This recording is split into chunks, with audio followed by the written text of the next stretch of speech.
Hello, and welcome to the CivilTalk Podcast. I'm your host, Tapasio Althouse. If you're new to the show, this is where we explore civility and social emotional learning with esteemed guests, expert insights, and practical advice to help people navigate the world. Today, we are excited to welcome Athea Davis to the show. Athea is a mindfulness educator, leader, and writer with a Master of Education in Educational Policy and Leadership from the University of Texas at Arlington. She also serves as the Director of Social Emotional Learning at the Étoile Academy Charter School, where she designs and implements SEL programs. She is the creator of Inner Shift, a comprehensive course that equips individuals with the tools and skills for optimal alignment, growth, and success in both life and career. Through her course, as well as her podcast, Mind Declutter with Athea Davis, she guides listeners in exploring meditation, mindfulness, philosophy, psychology, and more to help cultivate a life of impact and freedom. Athea's teaching combines education, philosophy, and cognitive science to help others examine the why behind their actions, empowering them to make positive changes. She's here today to share insights on creating mindful and resilient communities and share how we can live with more impact, fulfillment, and freedom. Athea, we are very excited to have you on the show. Welcome. Thank you, Tapasio. I'm very grateful and excited to be here as Thank well. you. Thank you. So we'd love to hear what inspired your transition. I know we didn't really mention it in the intro, but I know you transitioned from law Mhm. to education, and we'd love to hear what inspired that shift into mindfulness and SEL. Yes, so I was not one that was super excited to delve into mindfulness. It was certainly a challenge that propelled me in this direction. My former spouse and father to my son took his own life. Before that suicide, he struggled with alcoholism, and alcoholism was a main reason of breaking up the marriage. And I was asking many questions at that time and really needed to do something differently. A friend invited me to my first yoga class. I've been a runner from a very young age. And so the thought of slowing down and stretching on a mat, my first response was, what am I going to get from it? Mhm. And I laugh now because anybody that has been practicing mindfulness, yoga, any kind of contemplative practice, it's not what you get, right? It's not a getting, it's a being in the practice. And Mhm. fast forward years later, I've dedicated my life and my work to teaching others the skills that I've learned, along the way, particularly navigating challenge. And honestly, we're humans on this planet, so we're all navigating challenge in some small, medium, or big way depending on the season that we're in. So it was an immense traumatic event that propelled me into doing this work and transitioning from law into education. Right. So how does your role as we'd love to hear more about your role as the director of social emotional learning at the Étoile Academy. What does your curricula look like for start, and how do you help students, teachers, and parents engage in SEL? So we have at Étoile Academy Charter School, we are a small charter school in Houston, Texas. We have two campuses in Houston that expand from K through eighth grade. Okay. Last year, we just opened up our second campus. The home campus, our first year this is our first year with all grades, K through eighth. And so, one way we implement social emotional learning, and I want to just modify that just a little bit because I also work with the Coalition of Schools Educating Mindfully as their events coordinator for professional Mm. development and learning. And so, we are really using this term mindfulness based social emotional learning Okay. and I think that's an important distinction. We can talk about it. But to answer your question, in morning meetings, for instance, with our lower school students, if educators are listening to this podcast, parents that have kids, morning meetings, kiddos are coming together and they're really kind of setting the tone for the day. And so, incorporating mindfulness based SEL in that part of the classroom that looks like, for sure, an emotions check in, a mindfulness breathing tool, and some kind of content, mindfulness-based SEL content, where they're learning about self-management. Self-management is a big term, but one of the things that they're learning about is their emotions, which is a huge terrain. So I'm not going to go over all the content, but that's an important starting place, right? Like, how do I manage myself? Oh, I have these big emotions. What are some things I can do? So Yeah. that's happening in our lower school classrooms. And then in our PE classes, we also have our PE teachers and coaches integrate MBSEL as part of so we refer to it as like a do now, like right when you get to class, getting students settled, we're going to open up with a mindfulness-based breathing exercise or movement exercise. Again, at the beginning or end of class to really set the tone or close out the tone of that class. And then in our middle school classes, we are using actually a curriculum by Wayfinder. Wayfinder is a great curriculum from the Stanford D School that really specializes sort of their take on SEL is about connection and belonging. And it's something that with our student population that we found that really was missing in the classroom.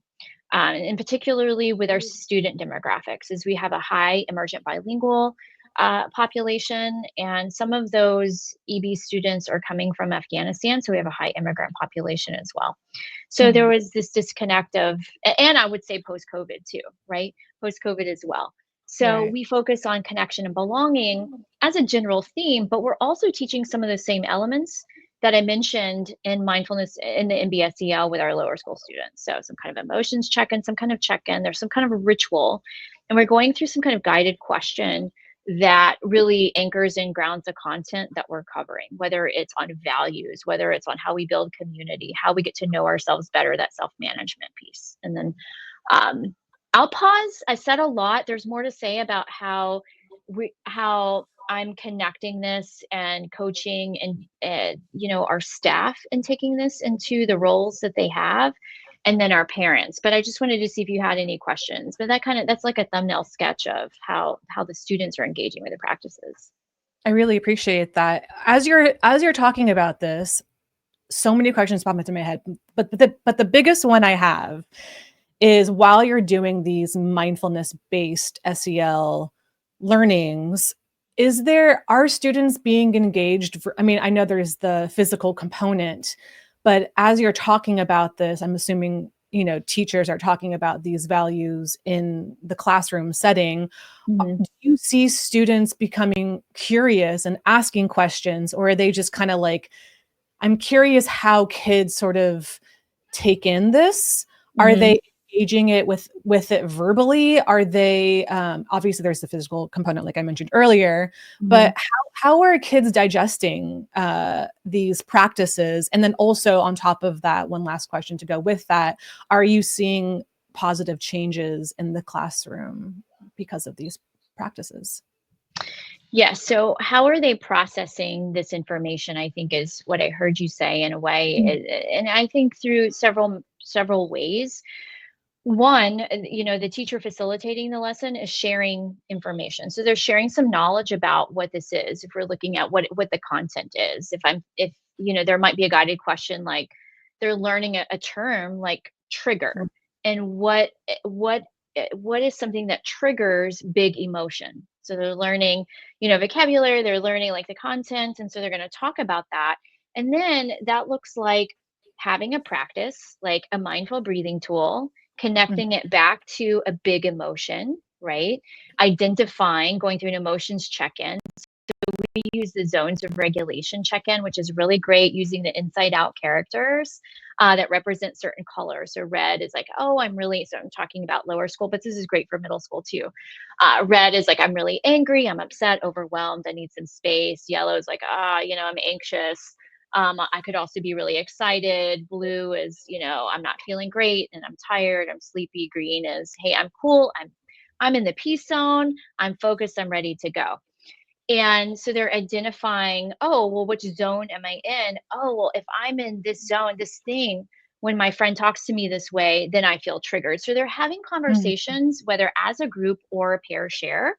So a teacher might ask a guided question about, what do you think, what triggers something that feels uncomfortable inside? What triggers something that feels comfortable inside? So they're Mhm. making connections between comfortable and uncomfortable feelings and having conversations about them, and then learning tools and techniques like a mindfulness based breathing tool or a movement tool, then to connect them to the idea of self management. If I do feel triggered in the red zone, I can use this to manage myself. And what's the impact of that? So, a lot of it is, I would say, like knowledge, conversation, right? And then the experiential practice. So, the information coming from one person to another, talking about it, and integrating it through breath and movement work. Right. I love the idea of giving children sort of adult vocabulary in that sense. Hmm. And in a way, while I'm thinking about it, it's also allowing parents and teachers to understand that children are a lot smarter than they might think they are, Oh, yeah. and and it's like children are intelligent. And I think a lot of the times parents and educators really forget that and want to baby them or want to just teach, and obviously that's important, but kids are so much smarter than we make them out to be. And I really love the idea of, I feel like that's a two-way street, giving kids this vocabulary, but also understanding there's this base understanding that they are receiving that really shows off how intelligent children are. And I really love that. Yeah, Tabasio, if I can add too, completely agree. And we think about, I'm going to throw this term out, conditioning. I think so. Not to open a can of worms here, but conditioning in a way that we're building healthy foundational habits that are going to create or contribute to whole success, whole mind, body, spirit success in the individual. When we start kids learning this language, these techniques very early on, it becomes embedded in who they are.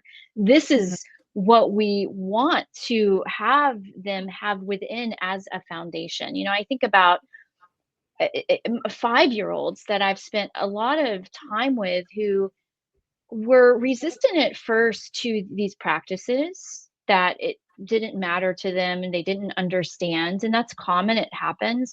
But then Mhm. they were the biggest cheerleaders in the end, that were taking on these practices, teaching their classmates the practices, taking them home, teaching their parents the practices at 5, Mhm. which is pretty astounding to me, thinking about Right. in the beginning, when I've seen some of these students just have some of the biggest self-management challenges, who end up being the biggest cheerleaders and being so young, and really forming the strong habit, the strong MBSEL habits, to what we like to say at the Coalition of Schools Educating Mindfully, is mindful global citizens. When we think about where we're headed in the world, Mhm. with the advent of AI powered technology, this is something we want our kids to have. This is a skill, a foundational skill we need. And not just I'm saying that, but if we look at like the World Economic Forum and their latest list of what are the skills that graduates need, coming out of college, one of them listed, it's self-awareness, Right. adaptability. And we think, well, how do they learn that? Well, they learn it through mindfulness-based SEL learning Right. in the classroom. Well, that gives us a lot of hope for the future. I will I will say, um, but man, my question after this was, so the Étoile Academy is a mixture of different cultures. Hmm.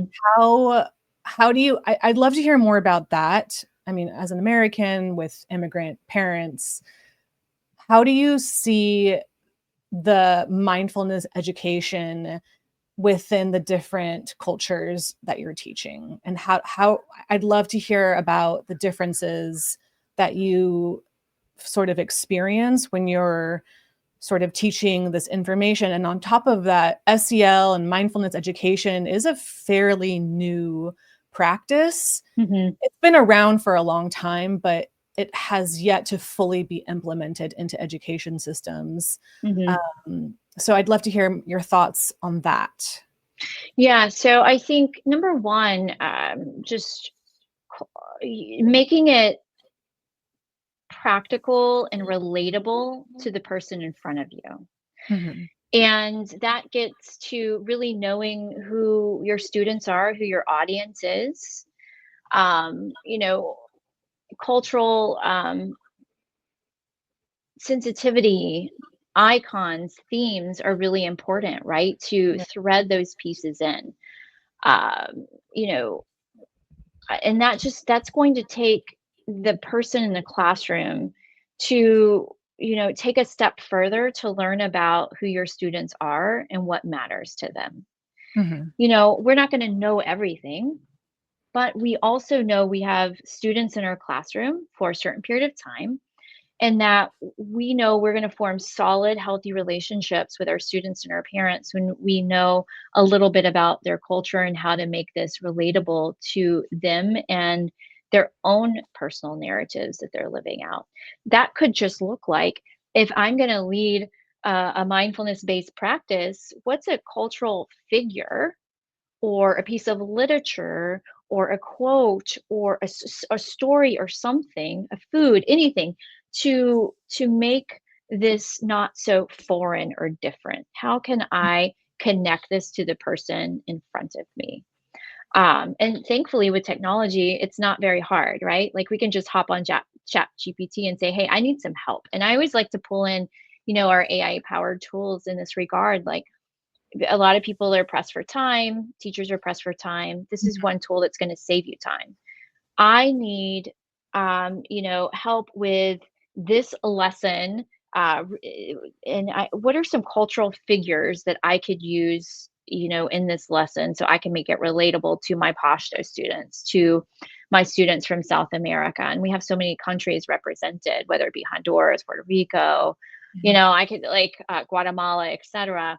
And then it can give you a great starting point, and you go from there, and it's okay, well, highlight one or two of these three and incorporate those, and just use the people around you too, in terms of, the other expert knowledge in your building, to really make that cultural relevant and living in your classroom. One of the things I remember very early on when I started doing this work is, the student population I was working with at the time were very enmeshed in hip hop, and I had to like quickly learn all about hip hop in ways that I just didn't know. I needed to learn as much as I could, because the way I could make MBSEL relatable was through hip hop. Mhm. So we did hip hop, mindful hip hop movement. We did mindful hip hop songs. I ended up creating my own mindful hip hop songs, which I still use today and help other teachers use those songs today. One, some of our lower school students are learning, called "We're Gonna Have a Hip Hip Hop Happen a Good Time." And it's just a fun call and response, and they start learning. It has a little bit of movement. It uses some of the language, MBSEO language, like for one, shift your mind to be kind, for instance, and it's got like a little catchy tune. And so again, it's meeting them where they are, but I had to go outside of my comfort zone, something I didn't know, and like learn, how do I do this and be open to how to make this, connect to others. I hope that answers your question, but those are just like some ways, whether it's through music or food or pictures or literature. Right. That's the beauty of teaching too, and you don't hear it too often as well. And I really, truly, wholeheartedly love hearing that that process is still intact right now. It actually Mm. reminds me of a movie that I just remembered the other day, and it's so funny that I thought about it yesterday. But it's a movie with Michelle Pfeiffer called Dangerous Minds, Mm. and she goes into a school in, I think, like the Bronx. It's a Oh, really, yeah, yeah, yeah. yeah, Mhm. and she tries to teach the kids, and she teaches them through Bob Dylan, and instead of, Yes, through the literature. Yeah, yeah, I remember th this. and I love that. And of course the faculty weren't too keen about that. They were like, stick to the syllabus, Yeah. um, but I love the idea of meeting students where they are, instead of sort of like, pushing them to meet you where you are. I think it's really important to get to their level and to really learn their language. And it's such a faster way of getting them to understand concepts that really are super universal. It's not like you're trying to teach something different from what they're learning, or or from what their culture is teaching them, but there are a lot of similarities, and you kind of need to speak that language. And I love the idea that your faculty is doing that. But to get into I was looking at your website, which I really love, and I was looking at your course actually, in your program, and I'd love to hear more about that. You have it seems to be a 3-part course, and one involves videos, and the last part involves, going out in nature. I'd love to hear more about that and what's offered there. Yeah, think about like retreat style, right? In a way, so much of um, really becoming. So there's so many different mindfulness practices that we can do. A lot of people get really nervous and scared about, I can't sit and meditate. That's not going to be me. But we place ourselves outside in nature. Having a mindful walk becomes filled with much more ease, like noticing things out in nature, heightened awareness. And when we put ourselves out in nature, we're just, allowing more oxygen in our system.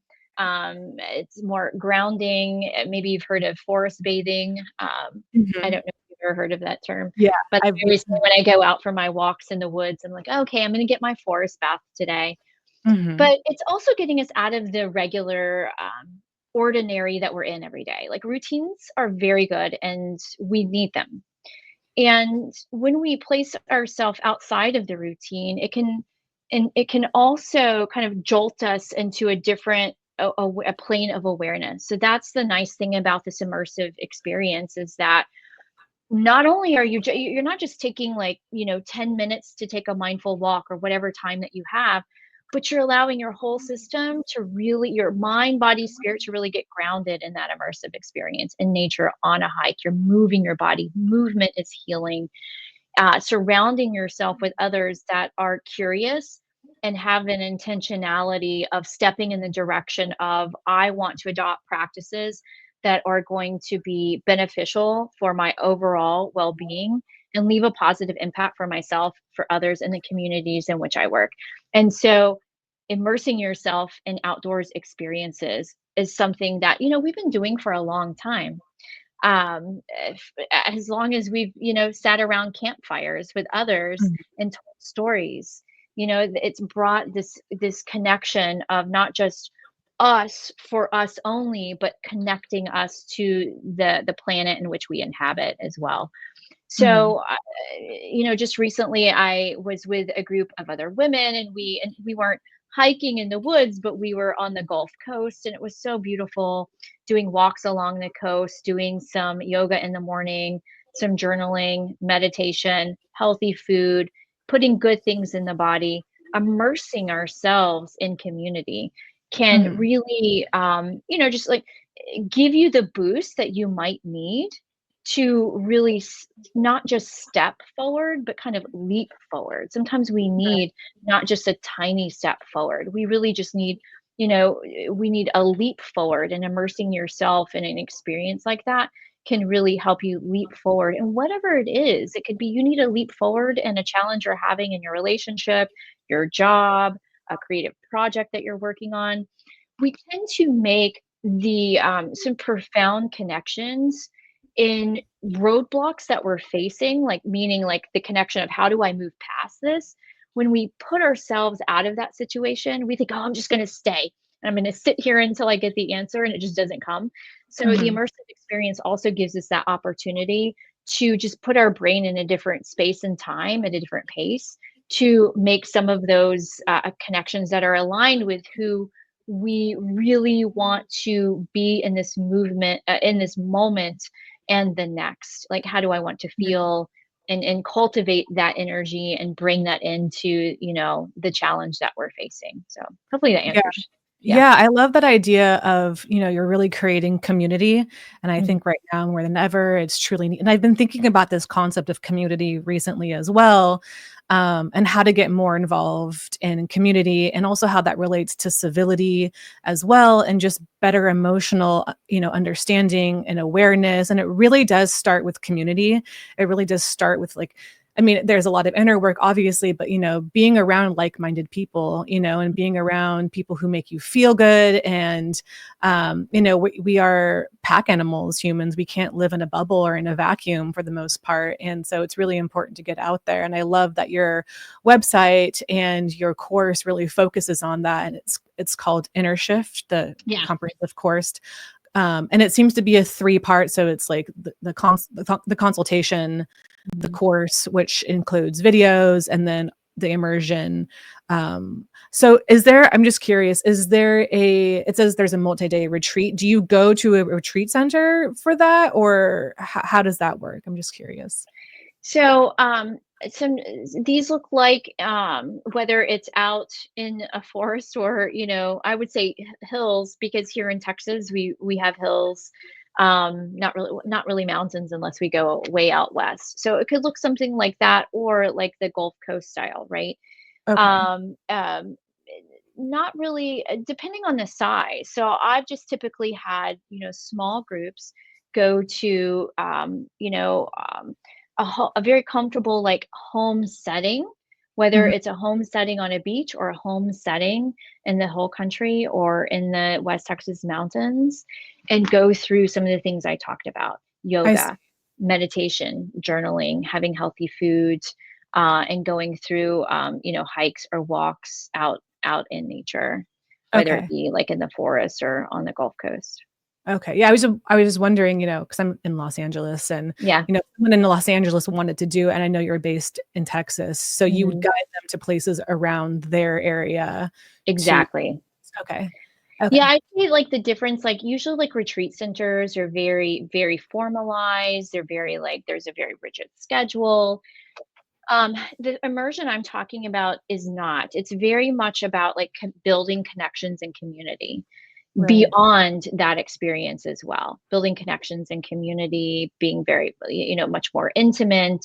There is a schedule and there are things that we're doing, but it's not very, like, exactly at this time this is happening. There's, like, more flexibility. There's more, like, ease to it, I would say. Mhm. Um, and I also just want to, say it's important.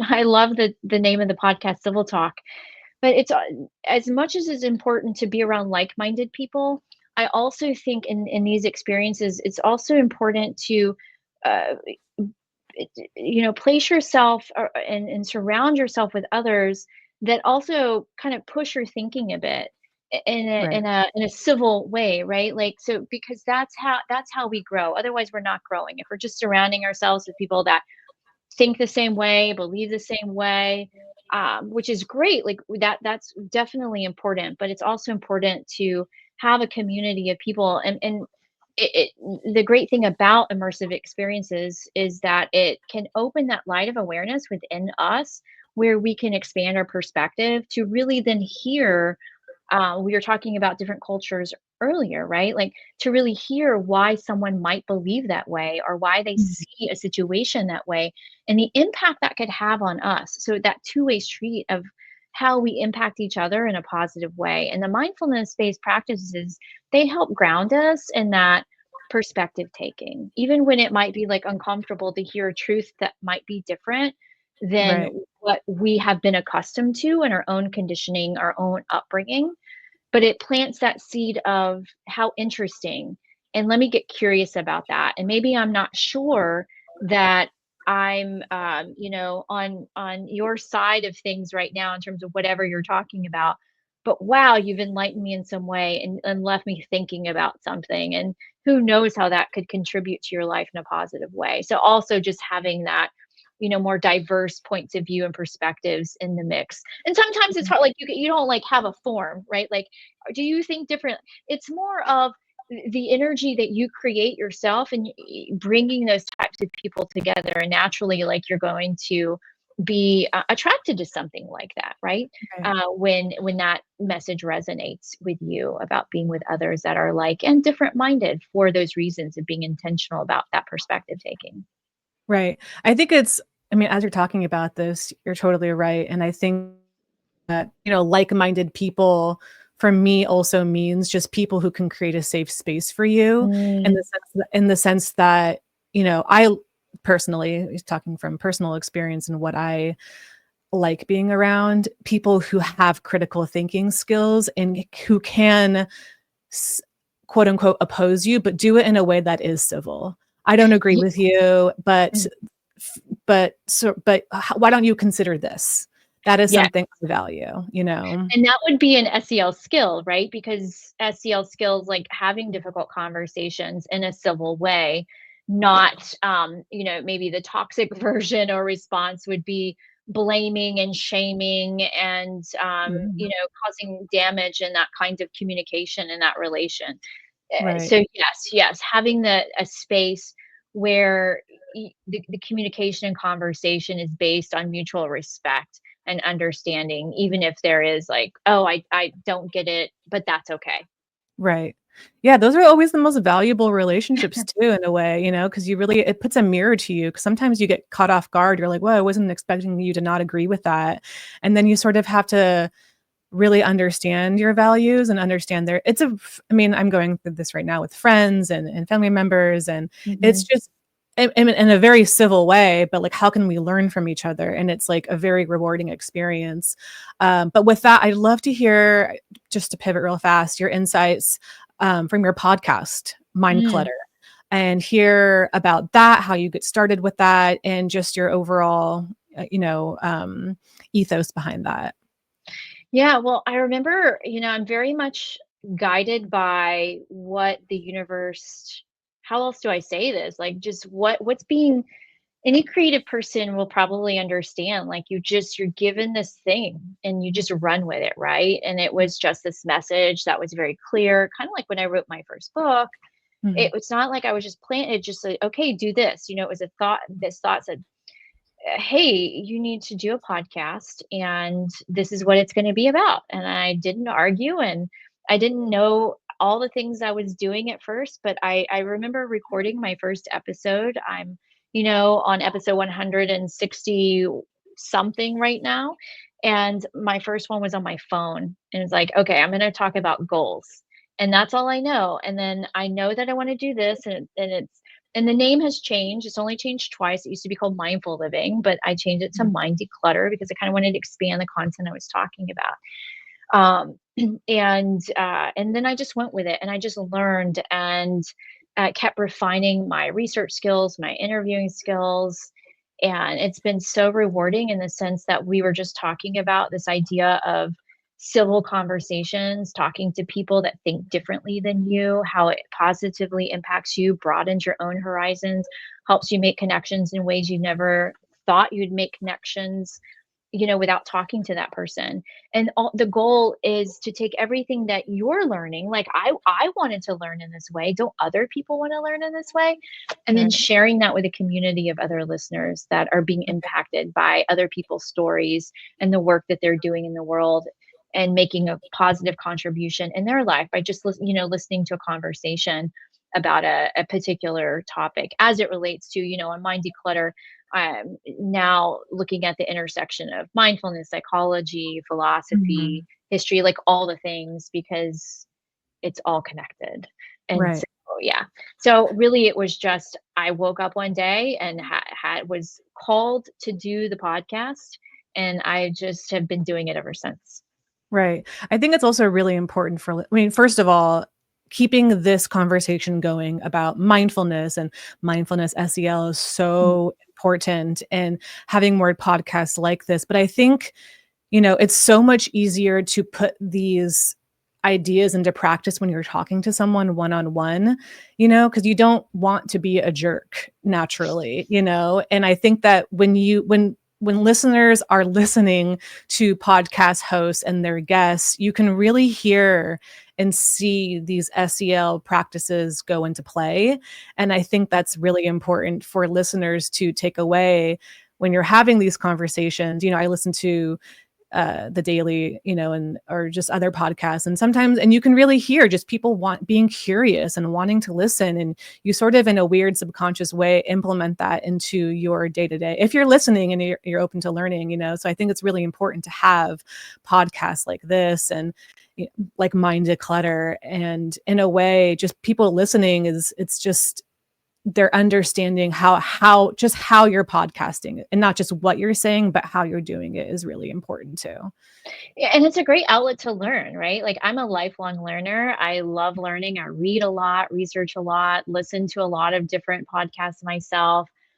It's just another way to connect with others, build community, leave, hopefully a positive impact, leave people more curious, better off than when they maybe first listened to whatever was being discussed, and just another way to learn and grow. So it's been a lot of fun and super rewarding as well. Right.